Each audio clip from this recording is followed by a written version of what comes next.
We will rejoice in thy salvation. We here refers to David, who wrote this psalm, and our people of God. Salvation here means deliverance, that is, it speaks of God rescuing and saving the Messiah Jesus from death. That is, even if the Messiah Jesus is hung on the cross and sheds his blood, God will raise the Messiah Jesus back to life. Then, our people of God will shout loudly and rejoice because of this. Why is this so? Because the resurrection of the Messiah Jesus is the evidence and the seal that the cross-death work of our Jesus was accepted by God, and it is the guarantee that our people of God, by believing in the merit of the Messiah's blood, will be removed from sin and be allowed to enter heaven. In addition, the resurrection of the Messiah Jesus is a guarantee and a prefiguration that our people of God will also be resurrected in a spiritual resurrection body like that of the Messiah Jesus in the coming time of judgment.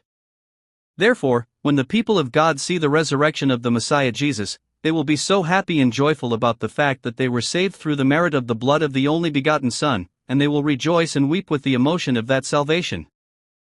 And in the name of our God we will set up our banners. This word speaks about the change in God's people who witnessed the resurrection, as a result of that resurrection.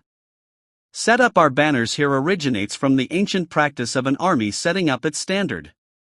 That is, in ancient times, the army going out to the battlefield used to display the flag symbolizing that army in front of them, and on that flag, the name or emblem of the God that army served was engraved.